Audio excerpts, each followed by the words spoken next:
Programme, hosting ambassadors from the Security Council. He said North Korea was a real threat to the world. France has entered a period of intense political campaigning between Emmanuel Macron and Marine Le Pen, the two remaining candidates for the presidency. Le Pen's announced she's stepping aside as party leader of the National Front. Anzac Day services have been held in Turkey and across Asia to commemorate the dates that forces from the Australian and New Zealand Army Corps landed at Gallipoli. Thousands of soldiers died in the World War I campaign. Peggy Whitson has broken the record for the number of days spent in space by an American astronaut, beating the previous record of 534 days. She's also the first woman to command the International Space Station on 2 missions.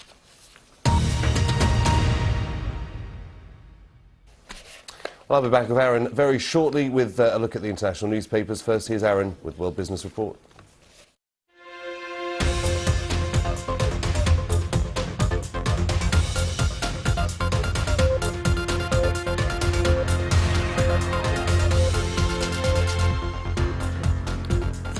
What does Angela Merkel, Christine Lagarde, and here she comes, Ivanka Trump have in common? They're gathering to close the gender gap, but I tell you what, they've got a big task, because according to some, closing that gap between the sexes could take 170 years. And how to get from A to B in a whirlwind and avoid those horrible traffic jams, we're taking a look at the big business of choppers.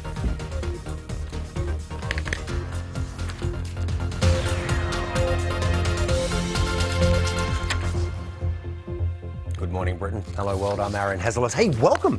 Welcome to the, it's not Friday, I know that, but welcome here. Welcome to the program. If you've got about 8 minutes, 8.5 minutes, you give me that, and I will give you, I tell you what, I'll give you a fascinating and exciting snapshot of all the latest in the world of business and money. Lots going on. Let's start with this. Some of the world's most powerful people from business and politics. They're meeting in Berlin today, and they also happen to be all women.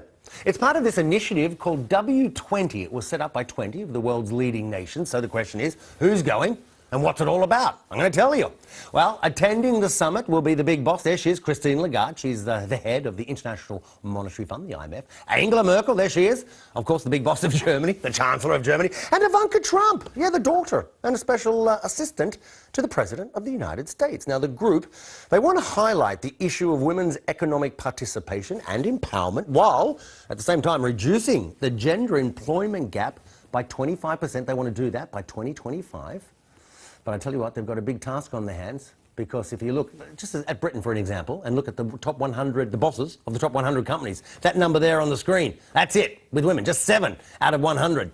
And the WEF, the World Economic Forum, says that economic inequalities between the sexes could take that number in years to close. The gap in economic opportunity, actually, between men and women, again, according to WEF, is now larger than at any point since 2008.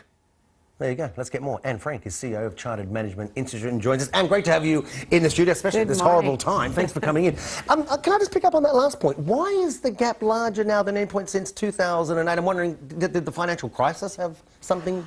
Well, yes, that did accelerate things a bit, but it's also that women have been stuck. They are not progressing to senior roles, and obviously senior salaries are getting bigger, and as there are fewer women in those senior roles, that gap is getting bigger, and in fact at the top that gap can be up to 35%.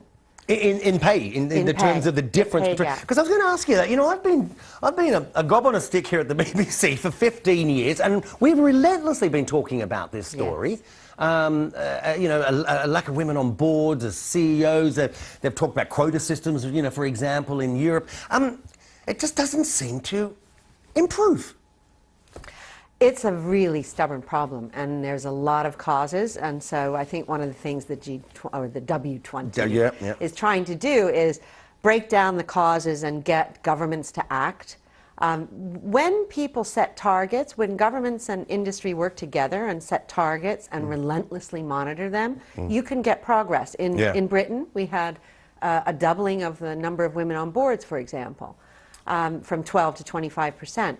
But if you don't constantly shine a light and track and treat it as a business issue as well, then you get stuck, and that's what's happened in most of the countries. But I'm wondering if women in power are doing enough. I'm not too sure. I'm just posing that as a question. You know, Angela Merkel, she's been around for a long time. Christine Lagarde, she's been around for a long time. And now that it's interesting, they've got Ivanka Trump. I'm wondering if those names I just mentioned who've been around for a while and maybe have not done enough for the cause, that if somebody like Ivanka Trump could reignite or invigorate, perhaps is a better word. Well, she's in a difficult position, isn't she? Because although she's very genuine in her advocacy for women and women in business, her father, the president, is at the same time doing policies which take women back, such as defunding Planned Parenthood. And if you look at his cabinet, it's the most white and male in a generation.